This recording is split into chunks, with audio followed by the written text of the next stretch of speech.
mentorship panel here in the Printerverse at Graph Expo 2014.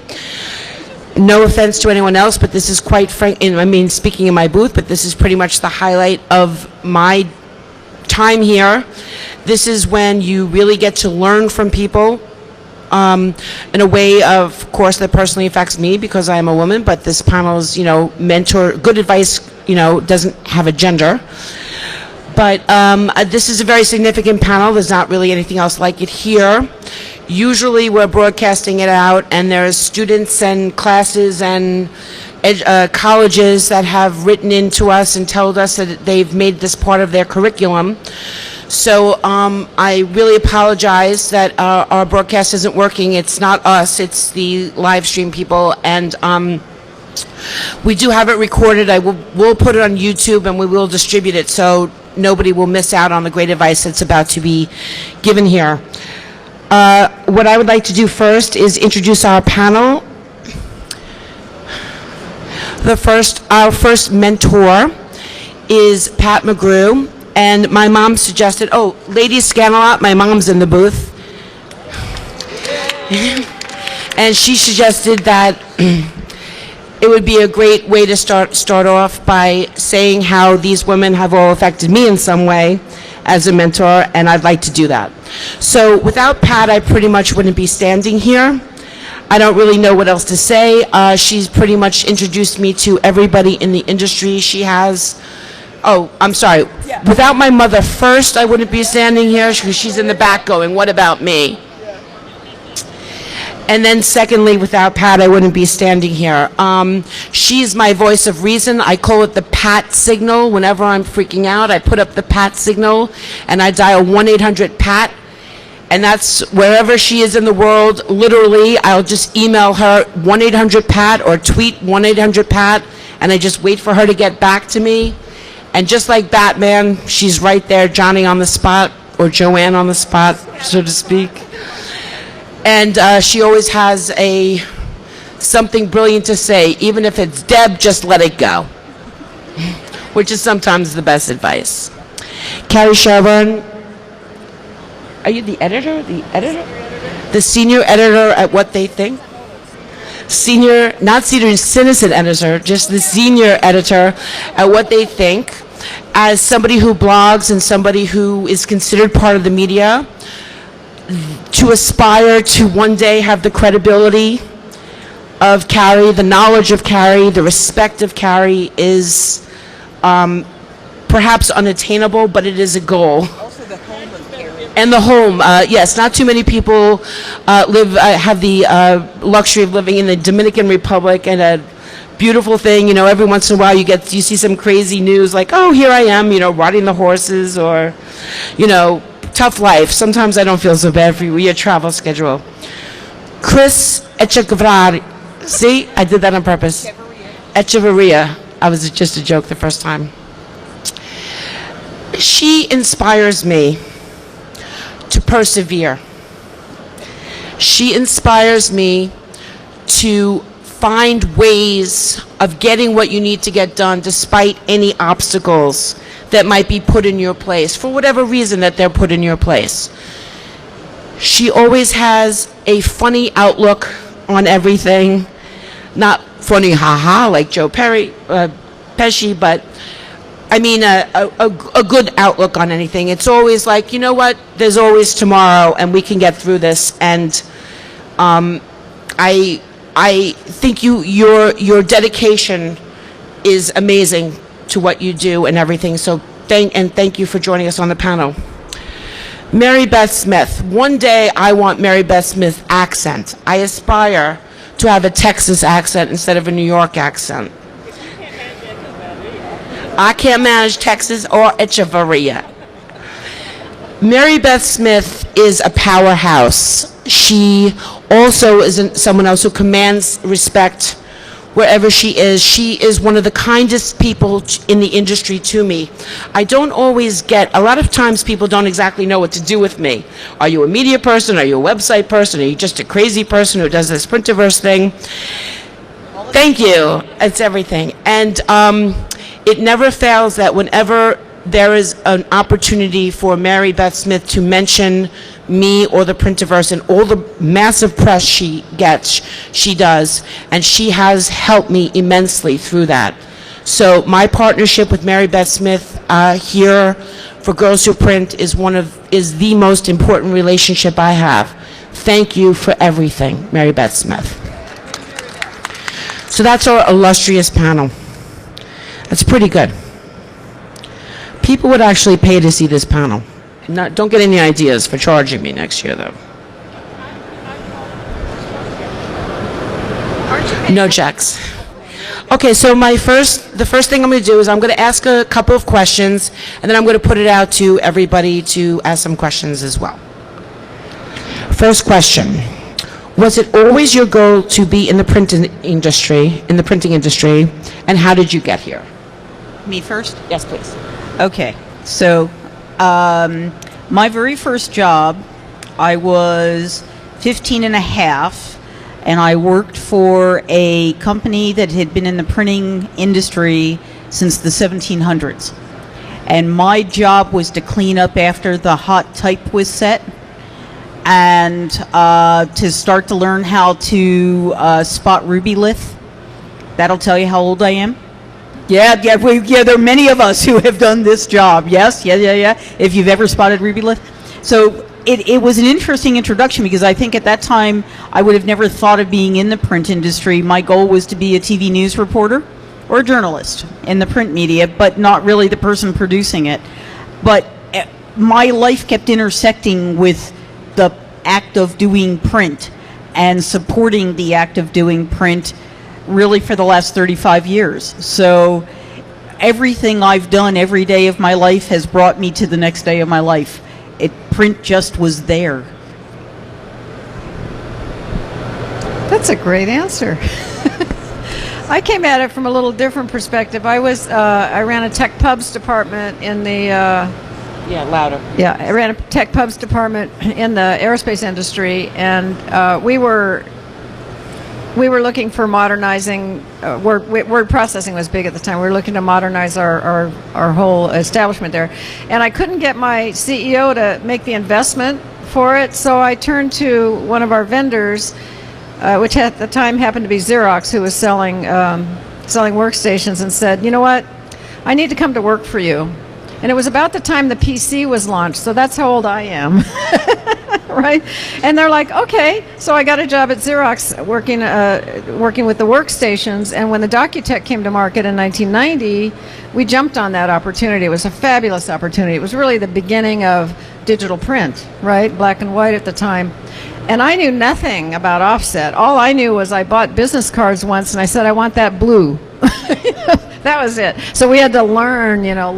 I came at it from the digital side, and we had to learn the offset side. But it's been a fabulous industry. And for me, what's really nice about being in the printing industry is we touch all industries. So you get to know a little bit about every industry, and it's just a fabulous experience. Yeah. So I came to print by way of the degree. So I actually have a printing degree from Cal Poly, San Luis Obispo, California. So I happened to marry a guy that went to that other school, that RIT.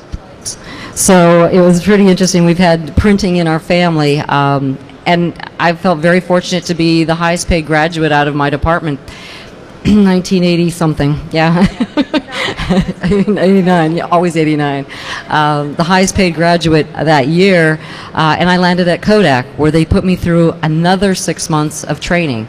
And Kodak in those days basically trained the industry. So had a fabulous time there, selling and being in marketing, and then just moving through, because as was mentioned, we have so many different opportunities in this industry. So from plates and film, I had the chance to go into paper. Then I went into heavy equipment, the Heidelberg years, the Goss years, and then made my way into the digital side by way of knowing enough about the offset world and coming into Kodak a second time with the inkjet. So, and now I'm at Canon, where we bring it all together between the toner world and the inkjet world. So it's been an interesting ride. It is interesting, and I came in differently than any of you. I actually trained and by temperament am still a musician. I majored in pipe organ. There's a career path for you. But I was always interested in the graphic arts. Yeah, oh, absolutely. It's just part of the way the brain is wired to take the abstract and translate it into concrete. And I did find once I did get into the industry, there were a number of fine arts majors in the industry. Many musicians and artists find their way into printing and graphic arts. But all the time that I was teaching and playing and putting on productions, theater and that sort of thing, I would get more excited about putting the program together. And then so PR and marketing at that time were kind of hobbies for me. And I found that I just kept having more interest in that. Music may have been sort of my DNA, but it was the greater communications, I think, that really was my passion. And in the early 1990s, that just sort of morphed into doing more and more print media and managing marketing projects that involved working with printers. I guess in the late 80s, very late 80s, when I was 12, or maybe it was 1912 when I was 12, I don't remember. That was my first publication. Well, it was my first professional publication. I'd been dabbling in publishing things, but I put together a tabloid visitor's guide from my hometown just because I thought they needed one. So I hired graphic artists. I found a web printer. I mean, my town was so small we didn't even have someone who could print it there. But I still retained that interest, and I guess in the early 1990s when I moved to Boston and couldn't find a job marketing, I was hired by a printing company to sell printing. So that's how I just sort of morphed into it. But I think the important thread was that my interest was there. My interest led me to it.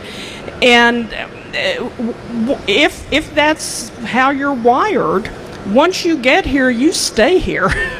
I mean, I don't know what else I'd do now, to be honest. Right. I mean, who wants a deaf choir director? Really? Okay, well, you just hang the microphone. We'll come back this way now. Okay, so how has a relationship with a mentor changed your professional life? My professional life, well, working with professionals, working with people who were educated and had experience that I didn't have in everything from sales to production. The company I worked for in Boston, which is no longer there, had a female production manager. And I mean, she ruled with an iron fist, and I loved her to pieces. We're still good friends.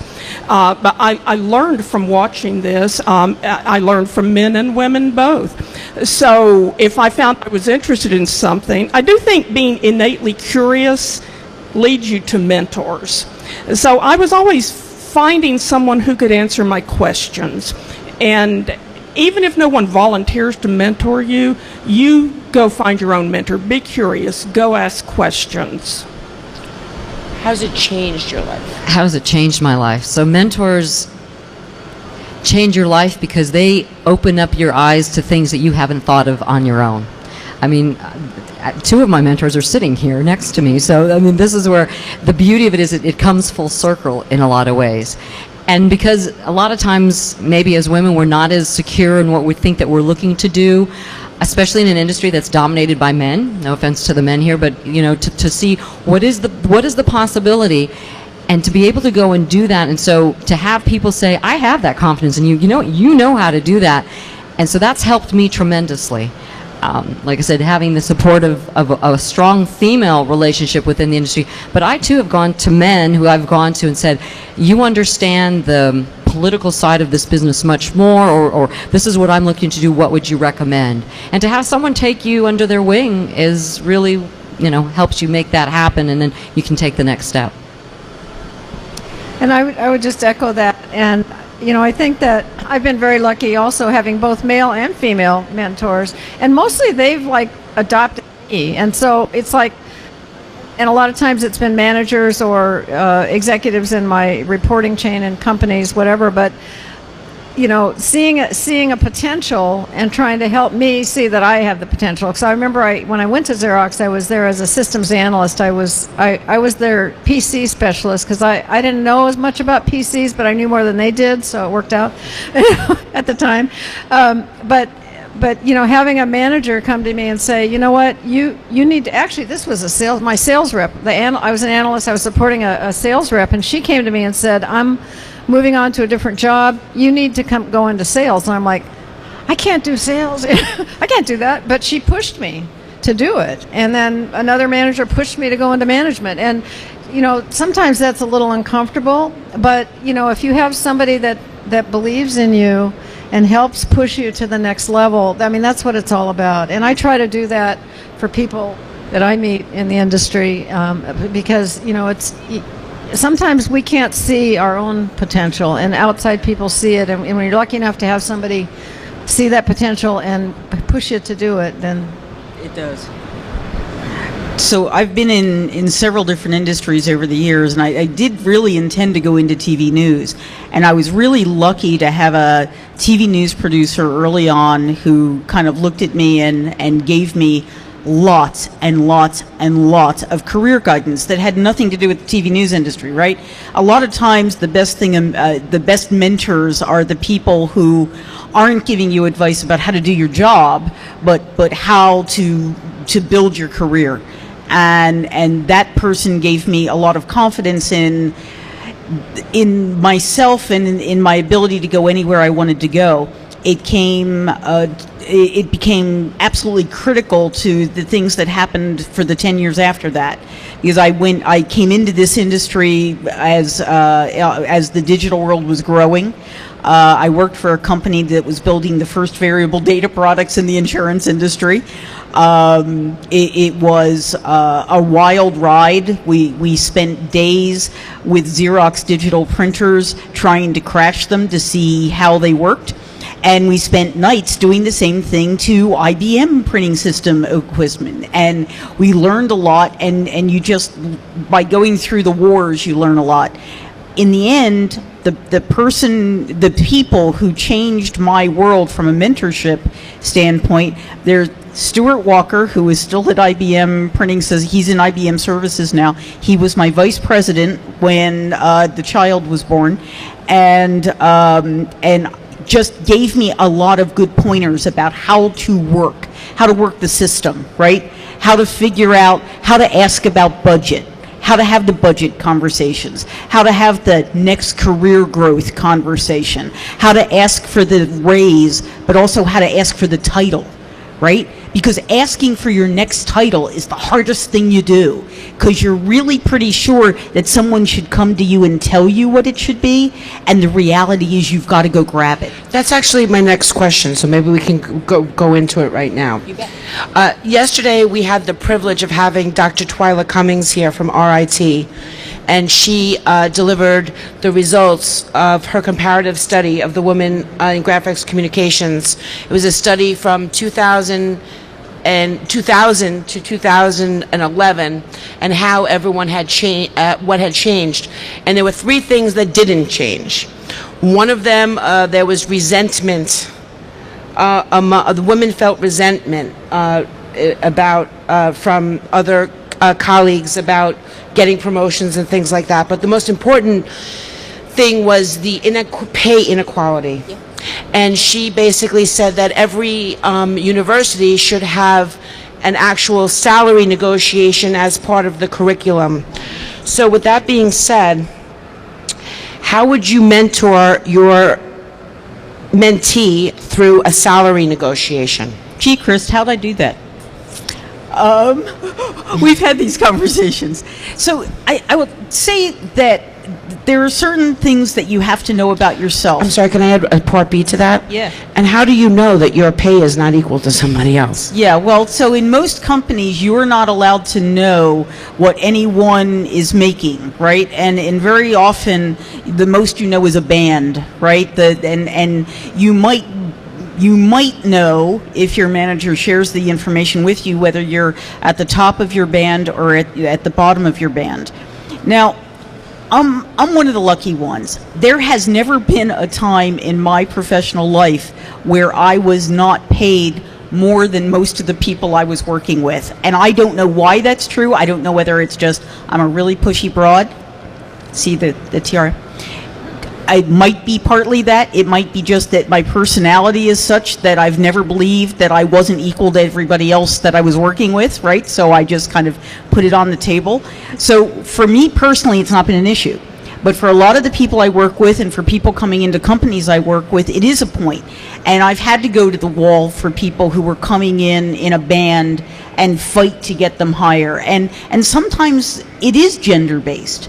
But so you're saying in the band, a male is starting higher in that band? Very often they are. How do you know that, and why is that? So it depends. When you're the one being hired, you almost never know it. But if it depends on your relationship to the people who are trying to hire you, and the people who are trying to hire you may not always have all the information either. I can remember going to work for a company that was a materials requirements planning company in the 80s, and when I came in the door, I actually came in at a manager's salary, and I was on par with everyone of similar experience. But then I had to start hiring people for my department, and I had two people coming in, a male and a female, and we were going to hire both of them. And there was no question we were going to hire both of them. I was told by my management that I could only pay the woman coming in a certain amount, but the guy coming in could make a certain amount more. And I fought and fought and fought and finally got them at parity. Okay. We had to start laying off people 3 years later. And I was told very specifically to lay off the girl first because, well, you know, she was just going to go have babies anyway. And the guy had to support his family. Oh, by the way, he was a gay single male, right? But he had to support his family, and she, who had the husband in graduate school and the child on the way, she lost her job because I couldn't fight that one out. That's the saddest story I've ever heard. That's awful. You know, I think one of the things that we often have trouble with, and women more than, we have trouble asking for things, and especially around money. You know, it's like, I live in the Dominican Republic, and I have learned there that anytime I buy anything, and it applies even now here, I'm always saying, what's my discount? I mean, that's the culture. What's my discount? So it's the same kind of thing, you know. You need to put a value on yourself, and there's plenty of information out there now about what somebody in your position or your desired position should be making. So regardless of what the company is paying, check it out online, you know, through various resources that are available. You can find out what you should be being paid, and then you just go to bat for it. And my daughter, I have a lovely daughter who is about your age. No, she'll be 40 here. She's a senior technical writer at Stryker. Yeah. Yeah, but you look so much younger. It's the tiara. Anyway, she's a senior technical writer at Stryker out in California, and she had been at Google on contract for a year, and for various reasons that didn't continue. But she was lucky enough to have 2 job offers within 2 weeks of her termination at Google. One was eBay, and one was Stryker, and so they were both about the same pay, you know. But she came to me and said, you know, because I mentor her, came to me and said, what should I do? And the bottom line for her was really a lifestyle thing, because healthcare, they don't like work horrible hours, yeah, like eBay would have, and so she chose that job. But once she got there, you know, she's been on it. I mean, in terms of her career there, she's been there 2 years. She's already gotten 2 promotions. She takes on the projects that no one else wants to do, which I can't even believe, because it's like taking their documentation to the iPad. No one wants to do that. What's wrong with those people? Right? And recently she had an opportunity to attend a small group breakfast with all the executives in the room, and she called me and said, Mom, what should I what should I ask? They want us to ask questions. And so I gave her a couple of really high-level questions, like she's been trying to get a project approved. So ask the head guy, what's your ROI requirements for a project? And he's like, well, that's too general. What do you mean? So she explained what it was, and we can save $250,000 in translation. He says, put it on my desk. I'll sign it tomorrow. So it's that kind of thing where you have to prove yourself, whether you're male or female. You have to prove yourself, but you work hard at doing that, and then when the time comes, you push for what you know you're worth. So I've been one of those people that probably took one too many steps backward along my career, and I took a job lesser for pay, but to the point of lifestyle, also balancing career and family, and also my husband was in the industry as well. So it's a dual career family where you look at the opportunities and you have to make that decision. So like I said, but after the last one I said, I will never go backwards again. And I read a really important book, the Mika Brzezinski book that says Know Your Value. You think of her as a very, top line, a professional woman out there in the industry of TV and personality, and she didn't know how to ask for what she was worth. And finally, Joe Scarborough said, because she says, I've got to quit. I can't afford this job because, as women, we're expected to have a look and the hair and the whole 9 yards. And he went to bat for her. But then she finally reached out to the right people to ask as well. It was after reading that book, and when I was making a job transition, they came with an offer, and it was acceptable. And I thought, no, I'm going to go see if I can make this happen. And I went back and I asked for $5,000 more. And she says, well, it was for a woman boss. And then she says, well, I got to go to the president. So, but I got it. If I would have just said, it was a nice increase in salary over the last job, I would have just walked away and said, oh, it was good enough. But you know what? If I was a male, I would have gone and asked for more. And I mean, this are the things with companies too. What I'm finding out, there are these bands and these mysterious bands that you only can go so high. So you have to make that decision then and say, well, if I'm not going to make the band and whatever the career choice is next to get into the next band, then I have to make some choices, right? And it's simple as that. And so you just say, I know my worth, because in fact I know a lot of companies bring in people to do the job and they'll pay them much more. That's the other side of it, and I won't know that for certain, but I have a hunch. Yeah, sorry. Yeah, I since 2002, I've had my own business. So that's another thing, is if you do go that route and you have your own business, you really need to think about what is your value in terms of charging. And I just had a recent experience that was very interesting. I have a client that wanted me to help him with the project, and I needed to bring in a partner who happened to be a man and another consultant in the industry. And so I kind of did the math and said, this is what it's going to cost us to do it. And, you have to build in some compensation for yourself and whatever. And I gave him a number, my partner, and he says, oh, they'll never go for that. And I said, you know what, I'm going to ask for it. And he's like, good luck. Well, the guy said, it's about what I expected to pay, so great. So you really need to think about the value and really, the value that you can bring and ask for that. No, men aren't always perfect either. Women are no. So many interesting topics. The whole band thing, I learned, I guess I'm like wide-eyed, Rebecca of Sunnybrook Farm or something going into the career world. I just kind of learned things as they happened to me, frankly. And the ability to read upside down is not a bad thing. It's an excellent trait. Yeah. When I also had to begin hiring people, I realized that whatever you hire within that band, as long as you stay in that job position, you cannot exceed the top of that band. So if you want to get past that, you're going to have to move to another job position or make a move to another company. This is a fact of life when you work for a company. Now, as far as negotiating salary, I probably learned more about that from being in sales and sales training and learning about negotiating. I do a couple of things, and again, I've learned just kind of oh, I can do that. Whatever you're offered, don't accept it on the spot at all. Yeah, that's what Dr. Cummings said last night. She said, she did. whatever you're offered first, say no. because there's always a range, and they will always start at the lowest range. So go back. She said it's a negotiation. Treat it as a Yes. negotiation. So if they say 55, you say, I'm sorry, that's too low. I'd like 65. Even if 55 was amazing for you. And most likely you'll meet somewhere in the middle, and or they'll say, no, I'm sorry, and you have to decide, how far you want to push it, or if that's something that that's okay. But she said never, ever accept the first number, ever. That's right. And when you go back with more than one option. Say, well, I would take this plus this and this and this. I would take this and this plus that.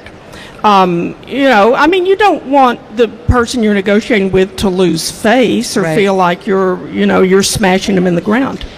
That's actually a great point. I used to always say, well, then I need another week of vacation. I would always try to get that extra week of vacation, or an earlier investment into a 401k plan, or some sort of no 3-month probation thing. I would always throw something like Yes, that. But being a print buyer and a production person, I'm used to negotiating with people. I mean, anyone tells me a price, That's I'm like, right. no. That's right, but we don't always take that skill and apply it to negotiating for our own salaries and for our own well-being. And as Pat said, ask for the title. Yeah. Because you may have another job opportunity down the road that is going to open up because you had a more appropriate title to the work that you're doing. My rule of thumb is whatever you think you want to ask for, increase it by 10 or 15%, and start from there, plus some other things, some other benefits or perks. Right. But it is a skill. If you want to learn how to negotiate, watch some of these shows on the History Channel, like Pawn Stars or something. These guys negotiate like crazy. I play a game. I try to guess what he's going to come in at. Yeah. I love watching these guys negotiate. Yeah, totally. That's actually a great idea. You don't have to go to school to learn how to negotiate. Just watch TV. Yeah, just watch TV. Waste your life. Okay. How do you maintain boundaries with your mentor or mentee? Are there certain things that are off limits? Does it move into personal instead of professional? Are there people that you need to maintain certain limits with? And how do you do that? I haven't had too many occasions where someone pushed across a boundary. But there have been a few where I have had, usually having to do with my choices of family or how I want to allocate my personal time or my personal resources, and I just say, no, I will do this, negotiate. I will do this, but I will not do that. It hasn't been too much of a problem for me, actually. So I'll give this to someone else who can speak more to it.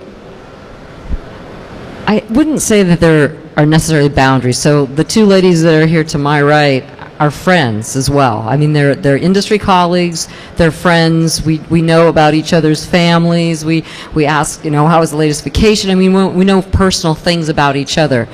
Now, I wouldn't say that would be the case with my male mentors at all. It's more on the business side. It's more about negotiating. It's more, like I said, how do you negotiate your way through the politics and more of that. Definitely more of a boundary there. With my own mentorees, because I'm a mentor to others as well, you need to make sure there's a comfort level so that you can have that. There's an intimacy, right? It's about being trusting because you want them to tell you things that you maybe know about yourself, but you're scared to recognize, and so you really would like to have somebody tell you that. But you have to build the trust, and the trust isn't like in a one conversation over the phone either. So, and then it's you keep along those lines and you go along with that. So. And I've had male mentors that have been very good friends. That I've visited their homes, and we know each other's families and all that. So I don't make the distinction between the male and female. But as a mentee, is that right? As a mentee, I've always tried to respect the mentor, and unless they invite me into that level, you know, because it's not really necessary. You don't have to be personal friends to have a good mentor, but I've tried to be respectful of them and not, you know, not encroach too much on their, you know, if they invite me in, that's great, you know, and that's great, but if not, I'm not going to cry myself to sleep at night, you know. But I think it's important to do that, because often your mentor is, you know, 2, 3, 4, 5 levels above you in the company, and you just don't want to. There are boundaries there that you want to respect. I think the rule of thumb is that you each relationship is unique, right? Everybody deals with everybody.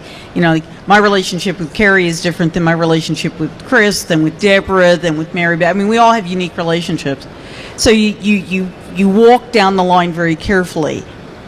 You also have to be comfortable enough with yourself to recognize when you step over a little too far, to know when to back up a little bit. And that's a hard thing to know.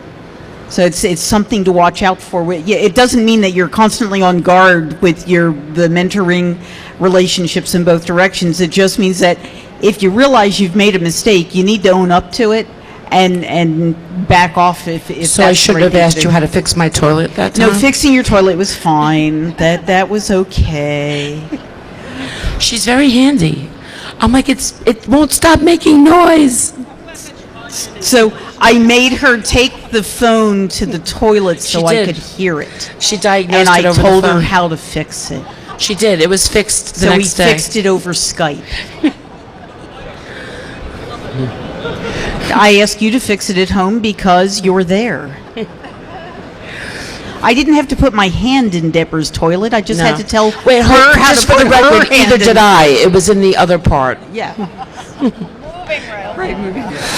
Okay, I'm going to ask this last question, and then we're going to hopefully get you people who are not shy to ask some questions at home. Sandy, maybe on social media, there's people asking questions. That would be awesome. So if you were just starting out in the print industry, what would you look for in a company to work for, and what would you run away from as fast as possible? All right, so I'm going to give you the unpopular answer. This is not an industry that is growing by leaps and bounds. So I think that if you want to be in this industry, if it intrigues you and there's a level of interest to it, you're going to at some point end up working for a company that you're not really happy with the company culture. And sometimes you take those jobs because of what you're going to learn that you know you're going to use later. And sometimes you take those jobs because, frankly, there isn't another job in your area, especially if you don't want to move, with a company that has a better culture. In the ideal culture, you're looking for people who actually talk to you. If you walk into a company for an interview and nobody looks at you, nobody acknowledges that you're there, nobody says hello, you kind of get a sense of what the corporate culture is going to be. It's probably not going to be really great. But if you walk in and everybody seems happy and the lunchroom, the break room seems to be a place people congregate, then it's probably a place where communication happens regularly. And if you're a remote person, so if you work remotely and I work remotely, then you're looking for a company that understands how to care and feed and nurture a remote employee. Some companies understand it, some don't get it at all. Some don't want remote employees, so And some only want. And some only want them, yeah. I don't know. I think you can. I think culture is a big deal. You can feel it when you walk into a building. Some companies, especially on the supplier side, you just want to take a nap when you walk through there, right? Because it's so dead. But I also think that you need to tenure of people. I visited a company recently in Salt Lake City, and family-owned business. I think they're at 50 years now, and you could just feel the vibrancy. You know, I met with the CEO, who's like third generation, and he was, really alive and innovative and energetic, and he had people that had been with the business involved with it longer than him, and you could see people's attitudes. So I think you need to look at that when you walk around. How are people behaving? What's their average tenure? These are to ask. What's the average tenure of employees? And then The other thing is to look at their strategy. Where are they going? If they're doing, as Joe Webb would, if they're managing their business from the rearview mirror, you run. If they're looking ahead and really thinking about the future, talk to their customer. For example, how much time does the CEO of the company spend with customers? Yeah. That's huge. If they never see a customer, don't run, yeah. Right? And so, what are they doing to adjust to the dynamic changes that are in the market? And I should have brought it with me, but there's Dr. Joe Webb and Richard Romano are releasing a book here at the show. It's called This Point Forward. I think it's too late now, but in Kodak's booth, between 1 and 3, he's there. Joe Webb is there doing a book signing. So you've got a chance, when we're done here, if you have a chance to run over to the Kodak booth, you can get a copy of the book. And he talks in there about how a printing company should be preparing for the year 2020. And if you read that book, that'll give you some really, really good insight into what to ask in a job interview if you're looking at a printing company. So I'm going to reiterate that, there's a lot of opportunities in this industry. For anyone who's walking around here, you'll see, and I had the distinct pleasure of walking around a number of new employees for the Canon division I work for that are new to the industry. And I think the first impact was they were just impressed with how many different types of companies are here. So it's everyone from the vendors, the big guys, the Canons, the HPs, and so on. But you look at the smaller companies too. I started my career coming into a big company. There are positives and pluses with that too. There's the benefits and the perks and such. But small companies, sometimes you can, if you're a real go-getter and you've got people who can appreciate that, you can go ahead and make a big impact in a short period of time, get the skills that you need, and then move forward. So there's a lot of different things. I feel so blessed. Like I said, I think I can still make it for the next 20 years in just reinventing myself into some other form. Like I said, I went from the offset typical world, if you will, from the days gone by into the digital. One of my shortcomings, if you will, would be around the software. I have a great opportunity there to learn more about software. I have it within my company. I volunteer, raise my hand, and say, hey, tell me more about this. So you can do it internally and then have those skills, maybe not to the level, but then maybe go to a smaller company who maybe is willing to accept that level as well. So, it's just a fantastic industry to be able to do a lot of different things, but you have to keep kind of your finger on the pulse too. You just can't be asleep at the wheel because, like I said, Goss, who's here, and they've kind of come back, but they're not doing newspaper presses anymore, right? So those are the kind of things that you just have to be paying attention to. So, like I said, we're at the Dr. Joe Webb this morning, and just seeing and hearing what's going on in the industry and keeping your finger on the pulse so you can be on top of it. I also think what you look for in a company depends on where you are in your career. If you are just getting out of school, just getting into the industry, I would look for a medium to large company that has a really strong training program where they show an interest in helping you develop both professionally and with the culture. And you may spend your entire career there. You may like it that much, but there is nothing that can prepare you as well as on-the-job training. And if they have a formal training program, that's a really good thing to look for.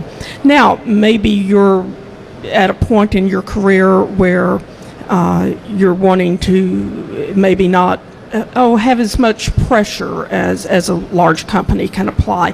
You might look at a smaller company, look at a small shop perhaps. Your benefits may not be as good, but there may be other trade-offs. In other words, what helps you with your, and here comes my trite phrase of the day, your life-work balance.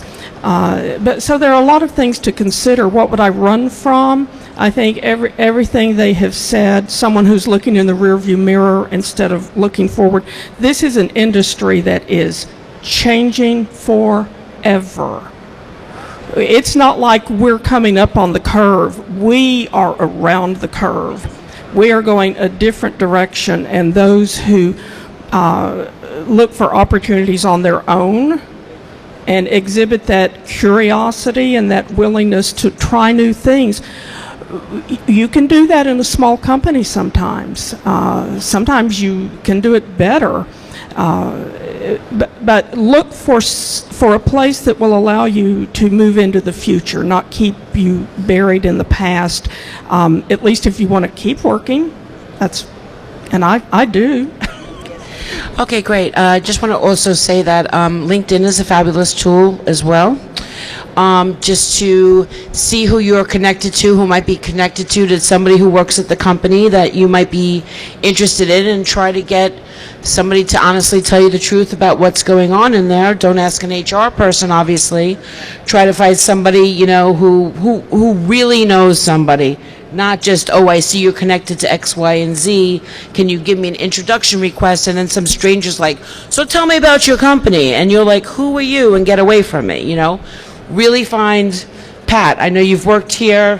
What can you tell me that is appropriate for you to tell me that might help me on my way?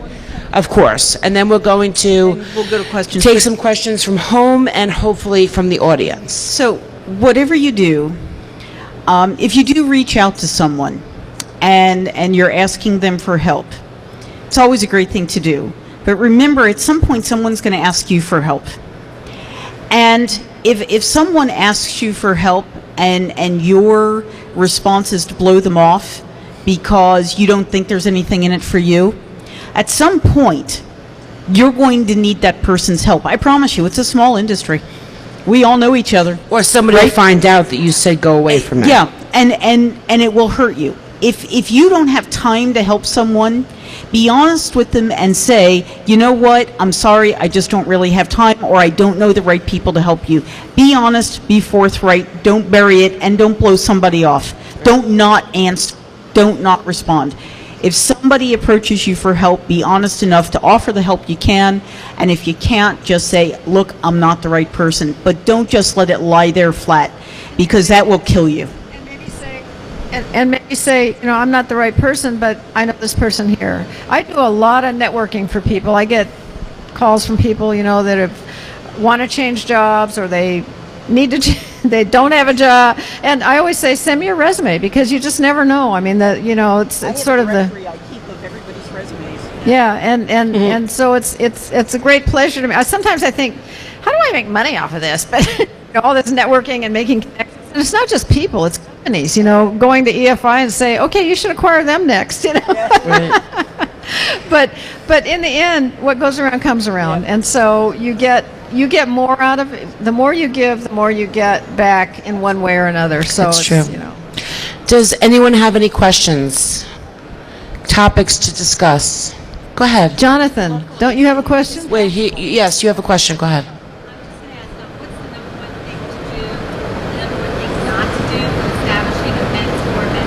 What's the number one thing to do and the number one thing not to do when establishing a mentor-mentee relationship?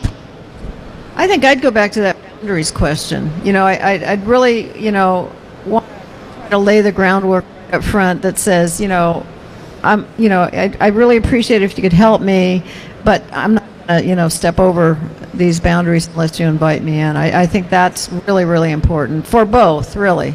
I mean, if you go to somebody to help them, it's like, I don't want to, butt in here, but, I think I can help you a little bit if you're willing. So, it's asking permission really back and forth.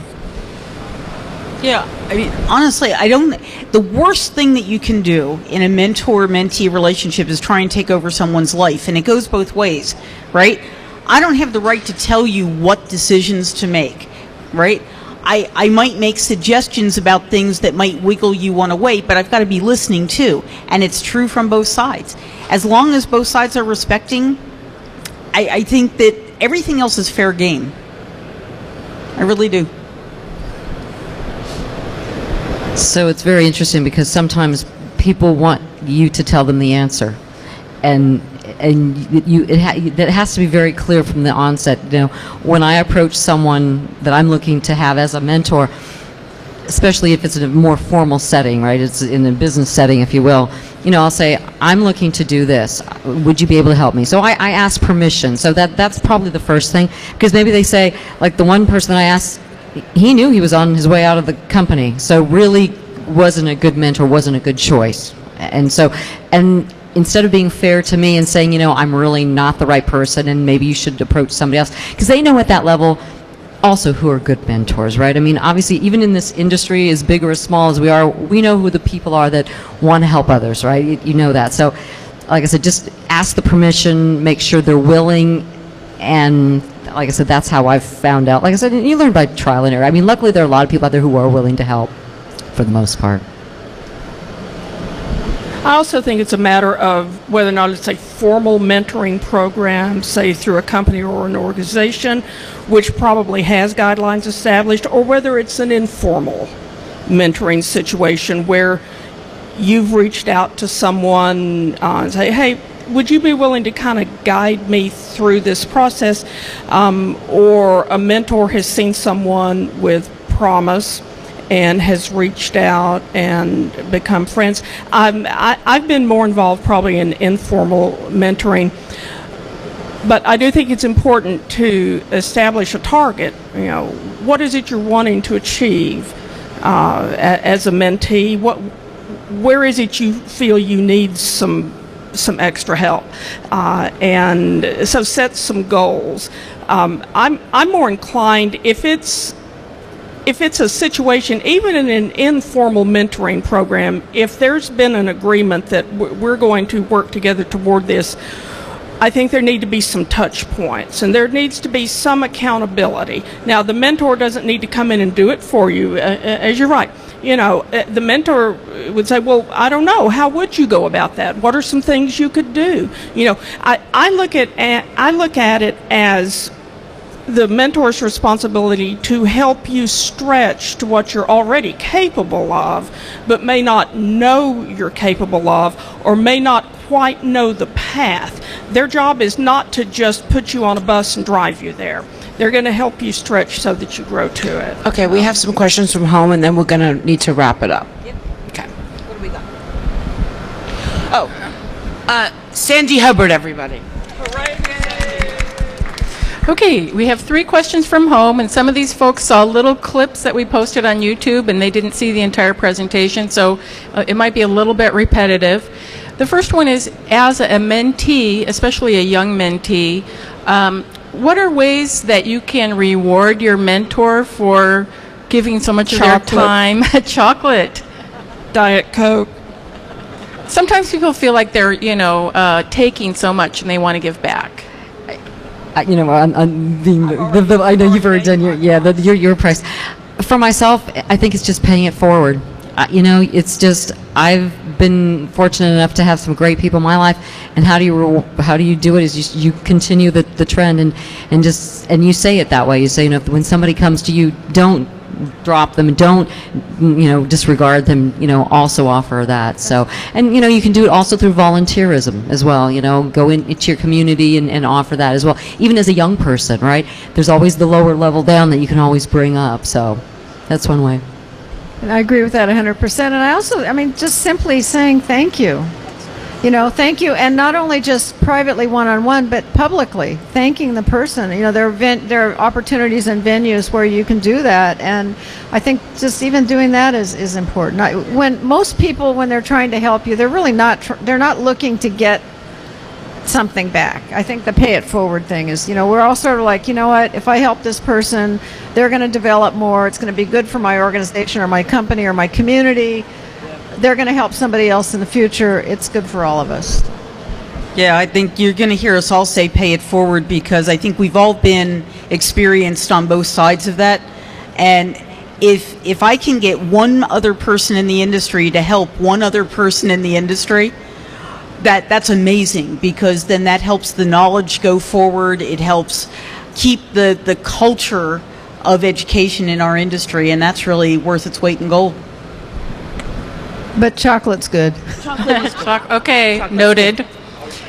Chocolate is always good. You talked about Dr. Joe Webb and some other publications and resources, not necessarily specifically about mentorship, but what books or resources would you recommend? You got one in the back. Which one? Okay, so right now my current favorite book is an industry project of Explore. So Explore is the Explore Users Group, and we have the Electronic Document Body of Knowledge. And it might sound trite, but there is no single place to go to learn the stuff that everybody assumes we know, right? Everybody assumes that all of us magically know how the postal system works. Everyone assumes that we all magically know how to do requirement. Oh, there we go. Yes, meet Vanna. That we know every little nuance of the industry, and learning about those things is hard, right? I mean, you can pick up business books, you can pick up MBA books, you can pick up design books. All that stuff is easy to learn, but what the heck is AFP and why should I care? And what is a metacode? And what's an IMDb? And what's and who cares anyway? All of those things are very hard to know. So actually, the Explorer team, 23 authors, peer-reviewed in the industry, created the very first book of its kind to actually document a lot of things. So a lot of work went into it. We'd like to recommend it to anybody. Ed Bach, Printiverse, half price, now. So I have to admit that I do all of my reading on these things. My daughter and I share an Amazon library that has over 1,000 books, so I don't want to give you the whole list, but some of the books that I've read recently, and I really like to read general business books from thought leaders. And so David and Goliath. One recently that I read is Quick and Nimble, and that's a New York Times journalist who has interviewed hundreds of CEOs, and he's taken the nuggets of wisdom from these CEOs and just built this book around it. And actually I'm gonna do that book for the printing industry because I've interviewed hundreds of executives on both the supplier and the side. So after the craziness of the show is over, that's my next project, is to go back through all that information and collect it and kind of put it together. So that's one. Another one is Culture Shock, because we talked about culture in the businesses. And if you read a book like Culture Shock, or another one that's my favorite is the guy that founded Patagonia, Let My People Go Surfing. So those are some ideas of the type of book that I think really help open your mind, give you a vision and other ideas, and they can be pretty exciting. A lot of times, read the whole book either. You can just sort of skim through it. They get to be the same after a while, but yeah. So for myself, it feels like I haven't read a good industry book in a while, but what I like to do is make sure that I stay reading just what they think, and I was just, and I don't mean to be plugging you, but in fact, it's where I get my resources. And we really need to, we need to support each other, but the other side of it is, how else do you find out what's going on most recently? What's a hot topic? So the latest one, precision marketing, that you just did, a white paper, printed it out, covered. I did download it, and I, so especially someone who's in marketing, what is the ROMI, right? The return on marketing investment. Okay, it maybe has a little bit of a RICO spin, but that's okay too, because now you're understanding, I'm from a competitive company, now I'm looking to see what's important to the competitor. You get the nuggets that way as well, and that's how I get my learning. So, but to the point that Pat made, I should be spending maybe more time on the software and the workflow and all of that, because that's where my weakness is, and that's where I can get my own education learning for the industry as well. So, yeah, I know you do, and you wrote it. Well, when I'm not reading cookbook mysteries, or playing words with friends with writers, beating writers at Words with Friends. One of my favorite business books is not a new book. It's actually, I think, a grad school book. I believe the author is Goldblatt, but the title is The Theory of Constraints. That is still one of my favorite basic books of understanding how processes work, and how to correct the constraints. The constraint probably isn't the problem. It's what's happening before the constraint. So understanding how to smooth out processes so that things go according to something that's more predictable.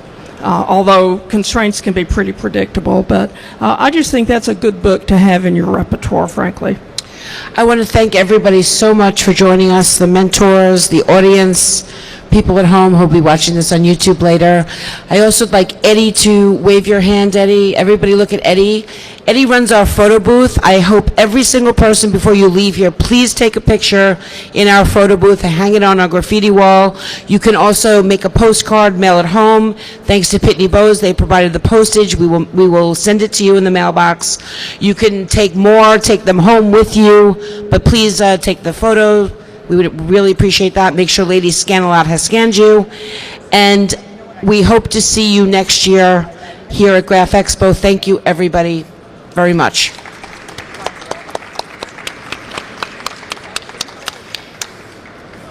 I love it. Thank you so much.